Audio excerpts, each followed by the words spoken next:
So yesterday I learned about POC-a-thon.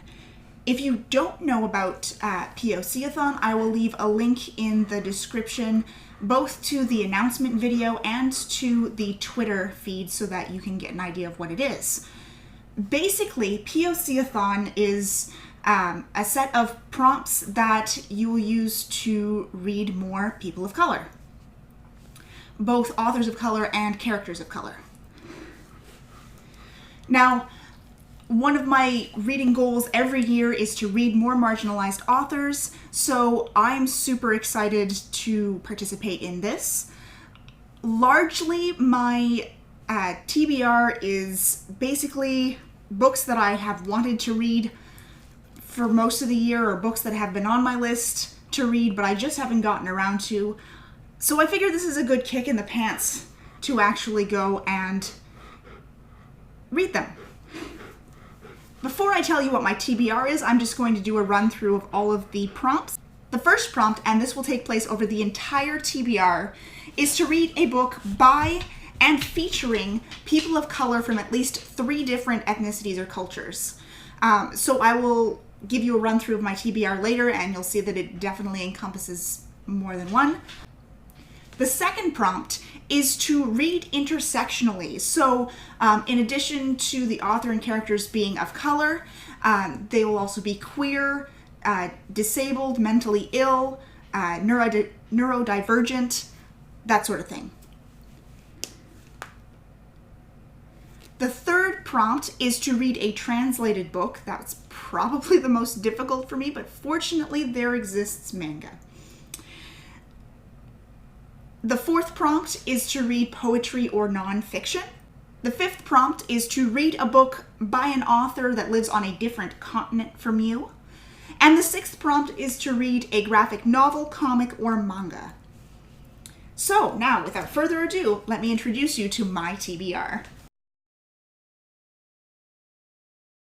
Right now, the graphic novel one was probably the easiest for me to find because I was going to the library anyway in search of specific graphic novels, and they happen to fit these challenges. So for my translated book, I'm probably going to go with One Punch Man. I've got volumes 4 to 7. I already read volumes 1 to 3 and watched the anime, and it's incredible. Highly recommend. Then I also have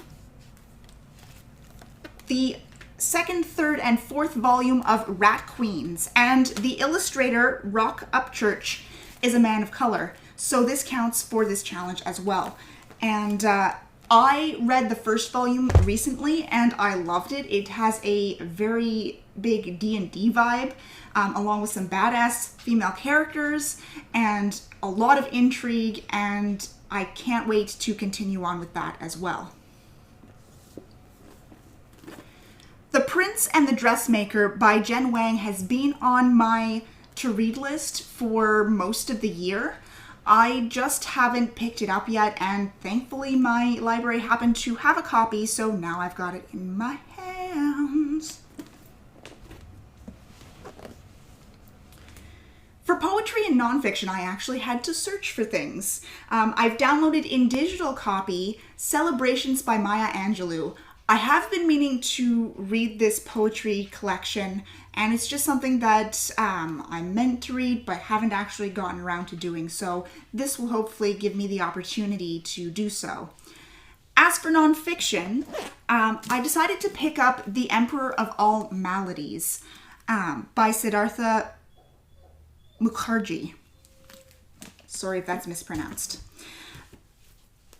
It seems like a really interesting book.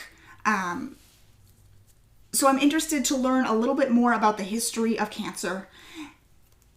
And just in case, because it is a very thick book, and I've got a lot of graphic novels on my list to read by hand, just in case my wrists don't hold up, I've also taken out in digital copy a book called Hawaii's Story by Hawaii's Queen, and that's by Liliuokalani. And I would find it fascinating to learn a little bit more about Hawaii's history, so I'm looking forward to that as well. That one also counts as my author from a different continent because Hawaii is actually in Oceania, not in North America. So that could work. Or I have also been meaning to pick up A Girl Like Her by Talia Hibbert forever. So that would be a good excuse if I can fit in another book. Now, my list is not entirely exhaustive here. Now here are the fiction books that I have been lining up on my Audible account and on hold through the library that I've been meaning to get around to reading for a long time. First is Storm of Locusts by Rebecca Roanhorse. Hi, babes. We read the first book together, Trail of Lightning, and we loved it. Him especially. He definitely didn't fall asleep. And the second one, which is about to come in audio through my library, is How Long Till Black Future Month by N.K. Jemisin. I love N.K. Jemisin. Her 100,000 Kingdoms is one of my favorite books of all time, so I'm really looking forward to reading this short story collection. Then on my list of books that I have really wanted to read this year but haven't gotten around to doing is American Dreamer by Adriana Herrera. And that would count for the read intersectionally because the main characters are also queer. And of course, I love Alisha Rai, and ever since I learned that The Right Swipe was coming out, I've been wanting to read it, and I haven't gotten around to it despite the fact that it's been out for a couple weeks now. So I'm super excited to delve into that one as well. That is a lot of books on my TBR, so I'm not sure if I'll be able to get through all of those, but hopefully I will actually stick to a TBR for once. If you're participating in POC-a-thon, let me know what's on your TBR in the comments below. Until next time, happy reading.